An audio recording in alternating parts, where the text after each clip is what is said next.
Nestled in the Peruvian Andes, the quaint town of Yungay sat peacefully in the Huaraz River Valley, surrounded by towering peaks.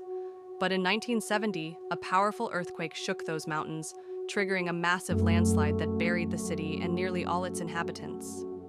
These stories are from eyewitness accounts of that fateful day. Luckily, we were not in the workshop as on many Sundays, because our boss had gone to round up animals. We young fellows were playing soccer on the field opposite the plaza.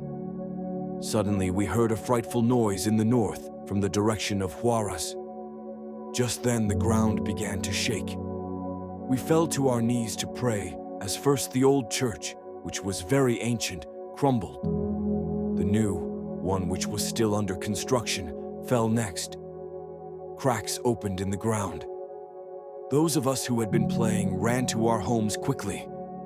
Luckily, we found few serious injuries or deaths. Almost all had rushed outside, though 3/4 of the houses had fallen. Only one old woman and 2 small children were crushed to death. The women wailed and the children screamed.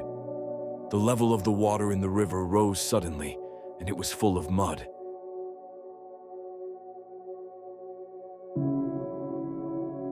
It was a Sunday, in the middle of a peaceful afternoon, when the ground began to shake so hard that we could scarcely get to our feet. The houses toppled as if a bulldozer were shoving them over. Almost immediately, there was not a house left standing. Like a flash, we took off for Huaraz, terrified and weeping, fearful for our families. I got to where my house had stood, but no piece of the wall was upright. My children, the neighbors and others stood there stunned, wailing, many covered with blood, all white with terror.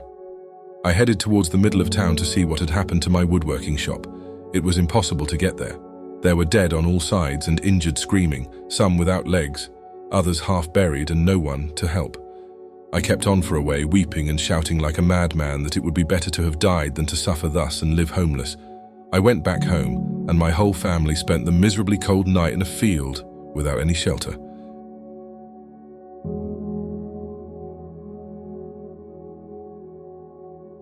It was hot in the steep gorge of the Santa Cruz as we rapidly lost height on the rough zigzag track, winding downwards from high grazing lands towards Huaripampa. At 2:30, we came in sight of the village beyond the rocky walls of the gorge.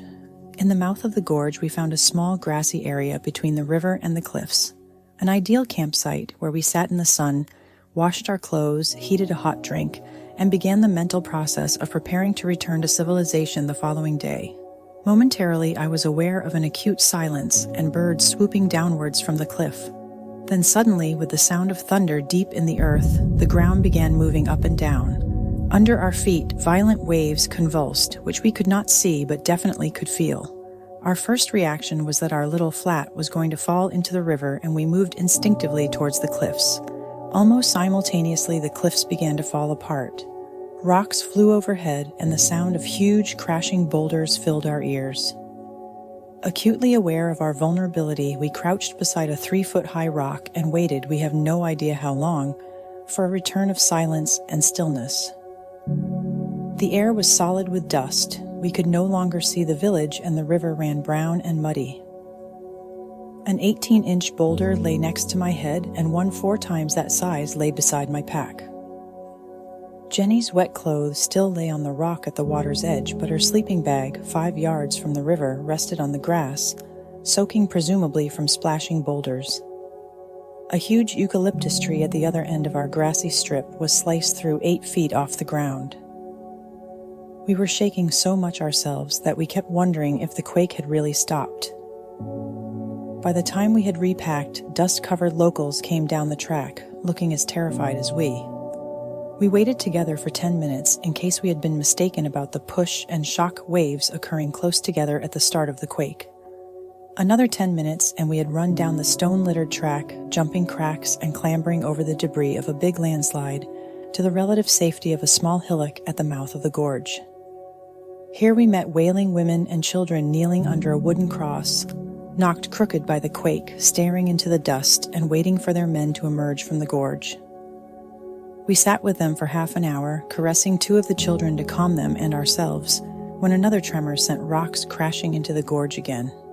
Since the track out of the village was blocked by a slide and darkness was coming on, we slept in the fields with the villagers. The next morning, against the wishes of our new companions, we began the walk to the valley and were soon joined by a 9-year-old boy who wanted to look for his mother in Caraz. What a long 12 miles.